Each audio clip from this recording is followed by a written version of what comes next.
अस्सलाम वालेकुम everyone, this is me Akbar. Hopes आप सब लोग ठीक होंगे और मेरी वीडियोस आपको पसंद आ रही होंगी।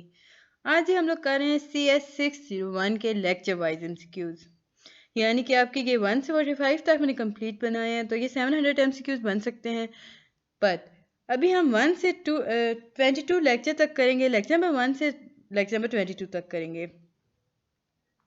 तो चलिए जी अपनी वीडियो शुरू करते हैं। ये आपके एमसीक्यूज जो हैं ये लेक्चर वाइज चलेंगे, यानी कि ये लेक्चर नंबर 1 से है और ये एमसीक्यूज आपके पेपर रिलेटेड काफ़ी इंपॉर्टेंट हैं। पहला एमसीक्यूज है जी, in a dash connection more than two devices can share a single link. आपसे पूछा गया कि वो कौन सा कनेक्शन है जिसमें दो डिवाइसेस या उससे ज़्यादा डिवाइसेस जो होती हैं वो एक ही लिंक को यूज़ करती हैं, यानी कि शेयर करती हैं।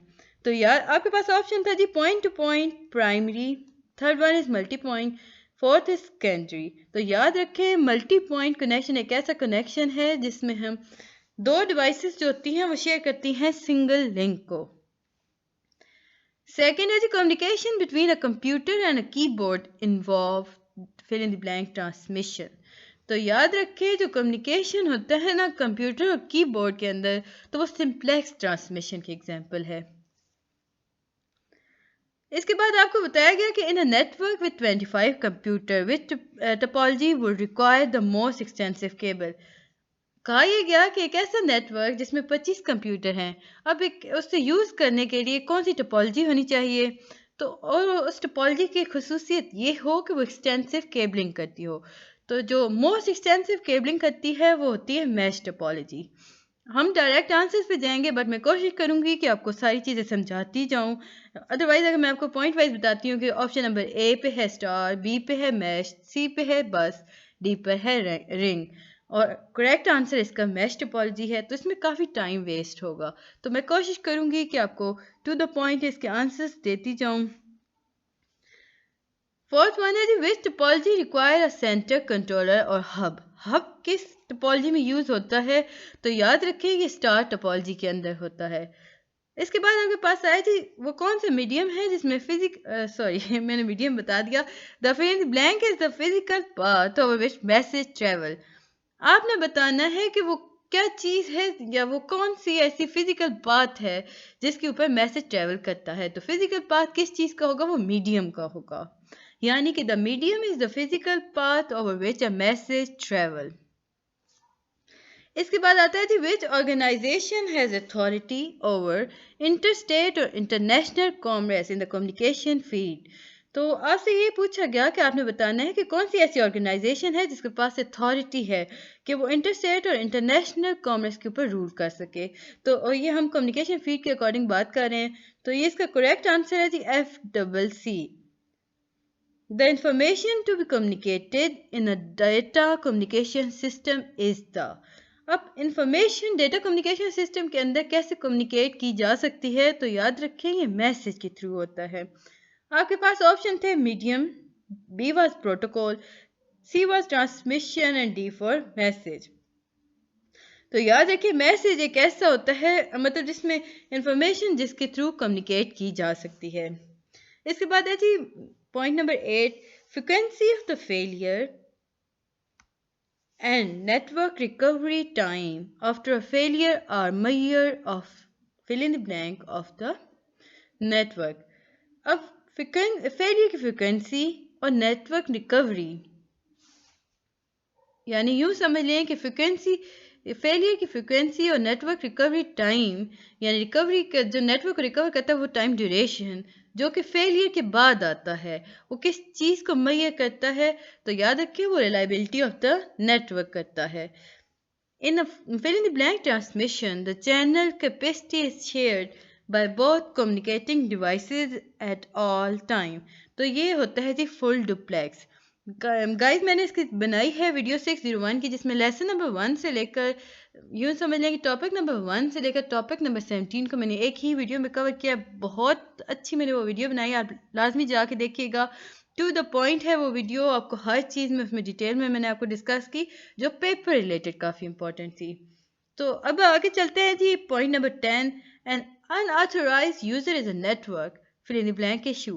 कहा यह गया कि जो बगैर पूछे या यूँ कह ले कि बिन बुलाए मेहमान जो होते हैं जो कि नेटवर्क को यूज़ करते हैं उनकी वजह से कौन सा इशू क्रिएट हो सकता है।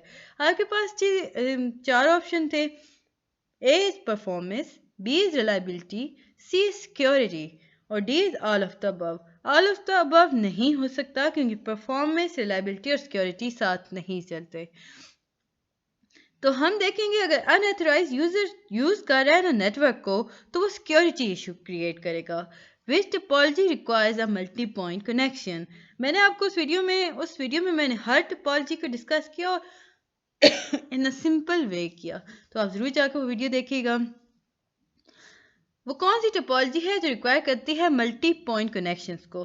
तो बस। अच्छा, अब बस टोपोलॉजी कैसी होती है हम थोड़ा सा देख लेते हैं। बस टोपोलॉजी में हमारे पास होता है जी सिंगल केबल होती है यूज, उसमें हर कंप्यूटर अटैच होते हैं इस तरह। अब इसे बस इसलिए कहते हैं क्योंकि इसकी शेप सारी बस की तरह, यानी कि एक सिंगल वायर यूज करते हैं, केबल यूज करते हैं कंप्यूटर नेटवर्क को कनेक्ट करने के लिए। तो वो इसके अंदर आप मल्टी पॉइंट कनेक्शंस ला सकते हैं। अब वो इनका जिधर दिल लगेगा वो कनेक्ट हो सकते हैं, तो वो बस टोपोलॉजी होता है। A television broadcast is an example of fill in the blanks transmission. Simplex. अच्छा, मैं यहाँ पे थोड़ा सा आपको डिस्कस कर लेते हैं। हम इन जनरल अगर हम बात करते हैं ना कि सिंप्लेक्स को हम क्यों कह रहे हैं कि टेलीविजन ब्रॉडकास्ट की एग्जांपल है। ऊपर हमने बात की थी कंप्यूटर कीबोर्ड की, तो वो भी सिंप्लेक्स में था। देखें, अगर अगर मैसेज सेंड हो रहा है ना एक टाइम पर, वो सेंड होगा उसके बाद कहीं जाके वो रिसीव होगा, यानी कि सेंडर जो मैसेज सेंड करेगा और रिसीवर जो वो से रिसीव करेगा उसके बाद जो जवाब देगा वो सिंप्लेक्स ट्रांसमिशन में आता है। हाफ में होता है इस तरह कि कंप्यूटर एक मैसेज को सेंड करता है रिसीवर की तरफ, रिसीवर उसे रिसीव करके फिर दोबारा से अपनी तरफ से जो आंसर उससे होता है वो उसे सेंड कर देगा दोबारा से। यूं एक मूव करता है, ट्रांसमिशन मूव करती है इन दैट वे, यानी कि पहले उसने सेंड किया, आफ्टर टाइम तो दोबारा से रीसेंड हुआ, तो ये हमारे पास जी सिंप्लेक्स में आ गया, और सॉरी हाफ डुप्लेक्स में आ गया।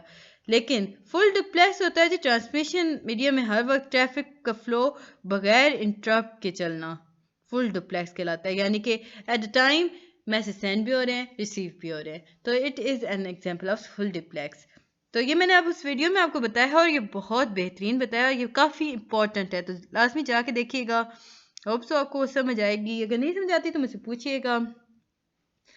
A fill in the blank connection provide a dedicated link between two devices. अब आपसे पूछा ये क्या कि वो कौन सा कनेक्शन है जो कि डेडिकेट करता है लिंक दो डिवाइसेस के अंदर, तो वो पॉइंट टू पॉइंट होता है, यानी कि एक कनेक्शन। वो कौन सी कनेक्शन, अब आपसे कहा यह गया था कि आपने बताना है कि वो कौन सा कनेक्शन है जो कि दो डिवाइसेस को एक दूसरे के साथ लिंक करता है। अब डायग्राम बना के देख लिया करें, बहुत ईजी हो जाता है। अब देखें, अब ये एक पॉइंट से दूसरे पॉइंट की तरफ मूव कर रहा है ना, तो ये पॉइंट टू पॉइंट कनेक्शन होगा, मल्टी पॉइंट नहीं हो सकता, प्राइमरी सेकेंडरी भी नहीं हो सकता, so it's a point to point connection. अगर हमने केबल बस की बात की थी तो हमने देखा था जब बस टोपोलॉजी के अंदर के कनेक्शन होते हैं जी, मल्टी पॉइंट कनेक्शन हो सकते हैं, बट एक इसमें यहाँ पे डिसएडवांटेज ये था बस टोपोलॉजी का कि अगर एक भी केबल इसमें ब्रेक हो जाती है तो सारी ट्रांसमिशन स्टॉप हो जाएगी। ये यहाँ पे एमसीक्यूज में आपसे कहा गया कि a cable break in a fill in the blank topology stop all transmission. अच्छा, ये आपकी जो है ना ये अपडेटेड हैंड आउट से एमसीक्यूज बने हुए हैं, सो परेशान होने की बिल्कुल ज़रूरत नहीं है। आप इसे अटैम्प्ट करेंगे, देखेंगे, समझेंगे, पढ़ेंगे, याद रखेंगे तो इंशाल्लाह ताला आपके फुल मार्क्स आएंगे, आप इजीली 601 को पास कर लेंगे। तो a cable break in fill in the blank topology stop all transmission. तो ये बस टोपोलॉजी ऐसी होती है जिसमें हर सारी ट्रांसमिशन रुक जाती है। नेटवर्क मोड यानी कि चैप्टर नंबर 2 की तरफ हम चलते हैं जी। The fill in the blank layer changes bit into electromagnetic signal. अब वो कौन सी लेयर है जो चेंज करती है बिट्स को इनटू इलेक्ट्रोमैग्नेटिकल सिग्नल? तो याद रखिए फिजिकल। एक और इम्पॉर्टेंट पॉइंट याद रखिएगा, फिजिकल लेयर ऐसी लेयर है जो कंसर्न करती है with the transmission of bits. दो चीज़ें हमें पता चली कि जो फिजिकल लेयर होती है वो चेंज करती है बिट को किसके अंदर, इलेक्ट्रोमैग्नेटिक सिग्नल के अंदर। और इसके बाद हमें पता चला कि फिजिकल जो लेयर होती है वो कंसर्न होती है with the transmission of bit over the physical medium. तो यही आपका 16 नंबर पे एमसीक्यूज था। होप सो आपको समझ आ रहा होगा। आगे बढ़ने से पहले काइंडली मेरे चैनल को लाइक और सब्सक्राइब जरूर कीजिएगा। अगर पसंद आता है तो कमेंट भी कीजिएगा और हम दोस्तों के साथ शेयर भी कीजिएगा। The physical layer is concerned with the transmission of bit over the physical medium. MCQ number 17 है तो mail services are available to network user through the fill in the blank layer. तो वो mail services कौन provide करता है, तो application layer ऐसी है जो कि नेटवर्क को प्रोवाइड करती है mail services. As the data packet move from the lower to the upper layer, header are fill in the blanks, header are rearrange। याद रखिए जब भी हम बात करते हैं ना डेटा पैकेट्स को मूव कराते हैं ना लोअर से अपर की तरफ, तो हेडर जो होता है वो रीअरेंज खुद को करता है, लेकिन जैसे ही हम अपर से लोअर की तरफ चलेंगे ना तो वो खुद को ऐड करना शुरू कर देगा। ये दो डिफरेंस होते हैं जी, ये याद रखिएगा, बहुत आसान होते हैं और ये आपके लिए काफ़ी इंपॉर्टेंट है। और जो मैंने वीडियो बनाई है उसमें मैंने आपको डिटेल में इसके बारे में बताया, उसमें मैंने आपकी डेफिनेशंस दी हैं जो पेपर्स में काफ़ी ज़्यादा आती हैं, तो ज़रूर जाके देखिएगा। अगर नहीं मिलती तो मेरे चैनल पर जाइएगा, वहाँ जाके प्ले लिस्ट पर चेक कीजिएगा, 601 की पूरी प्ले लिस्ट पड़ी है और इसमें आपको मिल जाएगा। एज द डेटा पैकेट, वही बात जो मैंने अभी आपको बताई कि अब वो अपर से लोअर लेयर की तरफ जा रहा है, तो जो हेडर्स होंगे वो क्या करेंगे, वो एडेड हो जाएंगे। रीअरेंज लोअर से अपर की तरफ जाते हुए करेंगे और ऐड वो होंगे अपर से लोअर की तरफ जाते हुए। The fill in the blank layer lies between the network layer and application layers. Guys layers को लाजमी याद रखिएगा, ये आपके पेपर्स में आती हैं और एमसीक्यूज में तो मस्ट हैं, आती हैं 2 मार्क्स के क्वेश्चन में भी आ जाती हैं और कभी कभी 3 मार्क्स के भी आ जाती हैं। वो कौन सी लेयर है जो नेटवर्क लेयर और एप्लीकेशन लेयर के दरमियान में होती है, वो होती है जी transport layer. Layer 2 lies between the physical layer and the network layer. तो आप लोगों के इनके आपको आना चाहिए कि ये सीक्वेंस, बेसिकली लेयर्स का सीक्वेंस आपको याद होना चाहिए। When data are transmitted from device A to device B, the header from AS layer 4 is read by BS fill in the blank layer। अब आपसे कहा यह गया कि देखें जब डेटा ट्रांसमिट हुआ एक डिवाइस से दूसरी डिवाइस की तरफ, फॉर एग्जांपल डिवाइस A से डिवाइस B की तरफ, जो हेडर था ना AS का यानी कि AS लेयर का, उसने रीड किया BS को बाय किस लेयर की मदद से, बाय एप्लीकेशन लेयर की मदद से। अब एएस क्या होता है, बेसिकली एप्लीकेशन लेयर थी, तो हमारे पास ये आया इसका आंसर एप्लीकेशन लेयर। 2 मिनट में से कर दूं रिमूव। काइंडली आगे बढ़ने से पहले मेरे चैनल को लाइक और सब्सक्राइब जरूर कीजिएगा, स्किप कुछ भी मत कीजिएगा, या कि पेपर पॉइंट ऑफ व्यू से काफ़ी इंपॉर्टेंट वीडियो है। Which layer function as a link between user support layer and network support layer? तो ये transport layer है। What is the main function of a transport layer? Transport layer का main function क्या है? Process to process delivery। अगले चलते हैं जी, हम MCQs को देखते हैं। Which of the following is an application layer services? तो अभी हमने बात की थी ट्रांसपोर्ट लेयर की कि इसका मेन फंक्शन क्या है, वो प्रोसेस टू प्रोसेस डिलीवरी करता है। अब हम एप्लीकेशन लेयर सर्विसेज की तरफ बढ़ते हैं तो हमें पता चलेगा कि उसकी क्या एप्लीकेशन, मतलब यूँ समझ लें लेयर सर्विसेज की क्या एप्लीकेशन होंगी। Remote login, file transfer and access, mail service. तो इसका आंसर होगा जी ऑल द गिवन या ऑल ऑफ द अबव। अभी हम लेयर्स की बात कर रहे हैं तो याद रखिएगा internet model consist of 5 layers. कितनी लेयर्स पे कंसिस्ट करता है, 5 लेयर्स पर। The process to process delivery of entire message is the responsibility of transport layer. अभी हमने बात की थी, ये देखें यहाँ पे एमसीक्यूज में हमारे पास था ना कि मेन फंक्शन ट्रांसपोर्ट लेयर का क्या है, वो प्रोसेस टू प्रोसेस डिलीवरी करता है। इसका मतलब क्या हुआ, जब वो मैसेज को डिलीवर करे तो वो थ्रू होल प्रोसेस काम करेगा, तो ये उसकी रिस्पॉन्सिबिलिटी है कि वो डिलीवर करे प्रोसेस टू प्रोसेस। तो अब थोड़ा सा घुमा के यहाँ बात की गई, तो यहाँ से कहा गया कि the process to process delivery of entire message is the responsibility of which layer, तो ये ट्रांसपोर्ट लेयर होती है। उसके बाद है जी the fill in the blank layer is the layer closest to the transmission medium. वो कौन सी लेयर है जो ट्रांसमिशन मीडियम के काफ़ी क्लोज है, यानी कि इसके अकॉर्डिंग है। तो याद रखें फिजिकल लेयर एक ऐसी लेयर है जो ट्रांसमिशन मीडियम के काफ़ी नज़दीक तरीन होती है। तो ये था चैप्टर नंबर 2। अब हम चलते हैं चैप्टर नंबर 3 यानी कि सिग्नल्स की तरफ। Before data can be transmitted they must be transform to electromagnetic signal. तो याद रखिए जब भी डेटा ट्रांसमिट होगा ना, तो ये इसकी एक रूल है कि उस डेटा को सबसे पहले इलेक्ट्रोमैग्नेटिक सिग्नल के अंदर चेंज होना होगा। और इस सारी चीज़ को मैंने अपनी वीडियो में काफ़ी डिटेल में डिस्कस किया, आप ज़रूर जाके देखिएगा।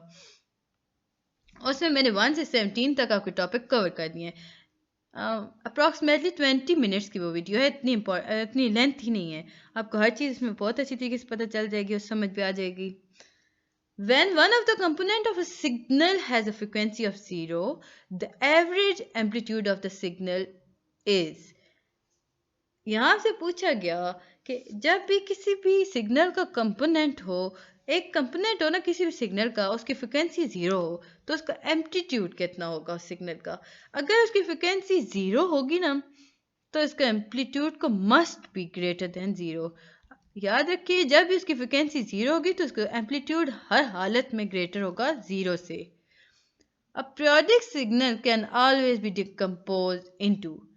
हमारे पास जिस ऑप्शंस आए exactly on odd number of a sine wave, a set of sine wave, one of the which have phase of 0 degree. C हमारे पास था जी a set of sine wave, D is the none of the above. तो इसका correct answer था कि set of sine wave. याद रखें जब भी पीरियोडिक सिग्नल की हम बात करेंगे और अगर हम उसे डिकम्पोज करेंगे तो वो सेट ऑफ साइन वेव्स के अंदर डिकम्पोज हो जाएगा। Periodic signal complete in one cycle. अब हम पीरियोडिक सिग्नल की बात कर रहे हैं तो हम देखेंगे कि उसने सर्कल कंप्लीट किया था एक साइकिल में, यानी कि 0.001 सेकेंड। तो अब उसकी फ्रिक्वेंसी क्या होगी? फ्रिक्वेंसी को हम ये कहते हैं जी किलो हर्ट्ज में, तो अब उसकी फ्रिक्वेंसी होगी क्या? 1 kHz। बहुत आसान, अगर मैं आपको बताऊँ ना, देखें kHz तो हमें पता है कि होगा ही होगा, बट अब फ्रिक्वेंसी कैसे हम देखेंगे? देखिए 0.001 सेकेंड, तो लाजमी बात है जी 1 हमारे पास रह जाता है, तो 1 सेकेंड को जैसे ही हम करेंगे तो ये हमारे पास आ जाएगा 1 kHz। ये आपको याद करवाने के लिए, यानी कि एक अच्छा तरीका है बताने का। होप सो आपको समझ आ रहा होगा। काइंडली से स्किप ना कीजिएगा, एंड तक वीडियो को देखिएगा और लाइक भी ज़रूर कीजिएगा। बेल आइकन को प्रेस कीजिएगा ताकि इसके जितने पार्ट्स भी आए मैं आपको मतलब अपलोड करूं, आपको उनका नोटिफिकेशन मिल जाए easily. In the frequency domain plot, the horizontal axis measure the। अच्छा, ये जो पॉइंट्स है ना, ये काफ़ी ज़्यादा इंपॉर्टेंट है और ये समझने के लिए आपके लिए काफ़ी ज़्यादा इंपॉर्टेंट। अब यहाँ ये कहा गया कि जो फ्रिक्वेंसी डोमेन प्लॉट है ना, उसके जो हॉरिजेंटल एक्सिस है वो कैसे मेजर करेगा, वो किसे मेजर करेगा? तो वो हमेशा फ्रिक्वेंसी को ही मेजर करेगा। हॉरिजेंटल एक्सिस पे अगर हम बात करते हैं ना, तो जो चीज़ जिस चीज़ का डोमेन प्लॉट होता है ना, वो उससे ही मेजर करता है। अगर ऑन द अदर हैंड अगर हम अगले एमसीक्यूज को देखें ना, तो हमें पता चलेगा कि टाइम डोमेन प्लॉट की अगर हम बात कर रहे हैं ना, तो वर्टिकल एक्सिस क्या होगा इसका? तो इसको वर्टिकल एक्सिस की अगर हम बात करेंगे तो हम यूनिट्स पर चलेंगे। तो टाइम का क्या यूनिट आएगा जी? एम्पलीट्यूड। तो हमें पता होना चाहिए कि टाइम डोमेन प्लॉट के वर्टिकल एक्सिस का होगा ना, वो जो मेजर करेगा वो एम्पलीट्यूड को मेजर करेगा। अब हम देखते हैं, जैसे मैंने आपको बताया था ना कि वर्टिकल में हम यूनिट्स की तरफ चलते हैं और हॉरिजेंटल में हम उसी चीज़ की तरफ चलते हैं जिसका डोमेन प्लॉट होता है। तो यही जी बात यहाँ पर कही गई। In a time domain plot the horizontal axis is a measure of fill in the blank. तो वो हमेशा याद रखें वो टाइम की मेजर करता है। ओप्स आपको ये पॉइंट में आसानी समझ आ गया होगा। If the bandwidth of a signal is 5 kHz and the lowest frequency is 52 kHz, what is the highest frequency? अब बैंडविड्थ आपके पास है जी 5 kHz और लोएस्ट फ्रिक्वेंसी 52 kHz है। हाईएस्ट फ्रिक्वेंसी कैसे आएगी? By adding both of them. 52 में हम 5 को ऐड कर देंगे तो हमारे पास आंसर आएगा जी 57 और kHz को कॉमन लेके kHz पे आके हमारा खत्म हो जाता है। अगर हम बात करते हैं what is the bandwidth of a signal that range from 40 kHz to 4 MHz। अब हम बात करते हैं तो इसका आंसर हमारे पास आएगा 3.96 MHz। As the frequency increases, the period, याद रखें जब भी फ्रिक्वेंसी इंक्रीज करेगी तो पीरियड हमेशा डिक्रीज करेगा। फ्रिक्वेंसी इंक्रीज करेगी, पीरियड डिक्रीज करेगा। तो करेक्ट आंसर इसका जी है the period decreases. When propagation speed is multiplied by propagation time, we get the, हम क्या चीज़ इससे हासिल करते हैं, यानी कि जब भी अगर हम बात करते हैं कि हम मल्टीप्लाई करते हैं प्रोपगेशन स्पीड को प्रोपगेशन टाइम के साथ, तो आंसर हमारे पास क्या आएगा? डिस्टेंस अ सिग्नल और बिट हैज़ ट्रेवल्ड। देखिए अगर हम बात कर रहे हैं ना प्रोपगेशन स्पीड को, हम सिंपल करते हैं जी पी स्पीड। अब ये प्रोपगेशन स्पीड है, इसे हमने मल्टीप्लाई किया पी टाइम के साथ, तो हमारे पास आंसर क्या आया, यानी कि इज इक्वल टू क्या आया? डिस्टेंस। अब किस चीज़ का डिस्टेंस आया? वो सिग्नल या बिट का जो कि ट्रेवल्ड हुई। याद रखें जब भी हम प्रोपगेशन स्पीड को मल्टीप्लाई करेंगे प्रोपगेशन टाइम के साथ तो हमारा आंसर आएगा डिस्टेंस। अब वो डिस्टेंस किसका है? अ सिग्नल और bit has travelled. Propagation time is fill in the blank proportional to the distance and proportional to the fill in the blank के साथ है जी proportional to the propagation speed। तो propagation time जो होता है वो directly proportional होता है distance के और inversely proportional होता है propagation speed के। वेवलेंथ की अगर ऑन द अदर हैंड हम वेवलेंथ की अगर बात करते हैं तो हम पता होना चाहिए कि वेवलेंथ जो होता है वो डायरेक्टली प्रोपोर्शनल होता है प्रोपगेशन स्पीड के और डायरेक्टली ही प्रोपोर्शनल होता है पीरियड के। वेवलेंथ दोनों तरीके से डायरेक्टली ही काम करेगा, but on the other hand propagation time जो होता है वो directly proportional to the distance होगा और inversely proportional to the propagation speed के। Which of the following can be determined from frequency domain graph of a signal? वही बात जी हमने बात की थी जो frequency domain graph of a signal। क्या चीज़ डिटर्मिन करती है जी frequency domain graph of a signal? वो होती है frequency। Which of the following can be determined from frequency domain graph of a signal? अब अगर हम यहाँ पे बात करते हैं ना, हमारे ऑप्शन थे फेज पावर फ्रिक्वेंसी, तो हमें फ्रिक्वेंसी ही का बताना था। बट अगर यहाँ ऑप्शन आते प्ले फेज बैंडविड्थ पावर या ऑल ऑफ द अबव, तो वहाँ हमारे पास आता जी बैंडविड्थ का। तो इसके बाद जी हम देखते हैं using the Shannon formula to calculate the data rate from for a given channel if C is equal to B, then अब शैनन फार्मूले के अकॉर्डिंग अगर हम बात करते हैं, हम कैलकुलेट करते हैं डेटा रेट को, तो हम क्या कह सकते हैं? C is equal to B. तो इसका क्या मतलब हुआ? The signal is equal to the noise. Signal किसके इक्वल आएगा जी? नॉइस के। A sine wave is a fill in the blank periodic and continuous. Sine wave क्या है? पीरियोडिक और कॉन्टिन्यूस है। If the maximum amplitude of a sine wave is 2v, the minimum amplitude is fill in the blank v। तो याद रखें जो चीज़ maximum amplitude होता है ना पॉजिटिव में और मिनिमम हमेशा नेगेटिव में आएगा। जो जितनी नंबर मैक्सिमम में होगा ना मिनिमम में भी उतना ही नंबर नेगेटिव के साथ आ जाएगा। तो इसका करेक्ट आंसर बनेगा जी -2। A signal is measured at two different points. The power is P1 at the first point and P2 at the second point. The dB is 0. This means देखिए आपसे कहा यह गया था कि जो सिग्नल है ना दो डिफरेंट पॉइंट पे मूव कर रहा है ना, तो उसे मैयर भी किया गया, यानी कि दो डिफरेंट पॉइंट पर उसे मैयर किया गया।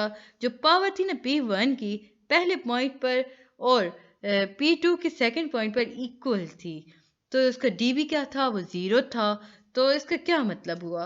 इसका मतलब ये हुआ कि अगर P2 की वैल्यू को देखेंगे तो वो भी इक्वल होगी P1 की, क्योंकि P1 की वैल्यू इक्वल है P2 के. इस similarly in that sense P2 equal to P1. Fill in the blank is a type of a transmission impairment in which signal loses strength due to the resistance of transmission medium. तो वो क्या होता है, वो कौन सा transmission impairment है जिसमें सिग्नल लूज करता है स्ट्रेंथ को? तो वो होता है जी एटेन्यूएशन.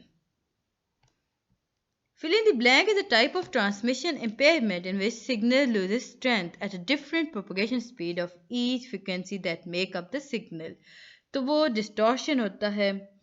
इसका correct answer. Fill in the blank is a type of transmission impairment in which an outside source such as crosstalk corrupt a signal. तो इसका आंसर आता है जी बी. वो कौन से इम्पेयरमेंट से आपसे यहाँ ये बात की गई कि वो कौन सा ट्रांसमिशन इम्पेयरमेंट है, या उसकी ये ट्रांसमिशन इम्पेयरमेंट जिसके अंदर आउटसाइड सोर्स जो होती है ना, यानी कि बात करते हुए दूसरी बात को कट करना, तो वो करप्ट करेगा सिग्नल. तो वो क्या चीज़ होती है? तो वो नॉइस. नॉइस एक ऐसी चीज़ है जिससे ये कह लें कि ये is a type of transmission impairment जिसकी वजह से करप्ट हो जाते हैं signal. The fill in the blank has unit of meter per second और किलोमीटर पर सेकेंड. तो ये किस चीज़ की यूनिट्स हैं जी? मीटर पर सेकेंड और किलोमीटर पर सेकेंड. तो ये प्रोपगेशन स्पीड के यूनिट्स हैं. अगर हम बात करते हैं बिट पर सेकंड, तो बिट पर सेकंड किस चीज़ का यूनिट है? थ्रूपुट का.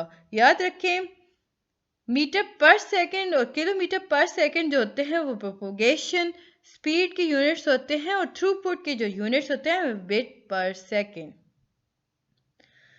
The fill in the blank is unit of second. तो अगर हम प्रोपगेशन टाइम की बात करते हैं ना, यहाँ पे 4 यूनिट्स आपको बेसिकली बता दिए गए.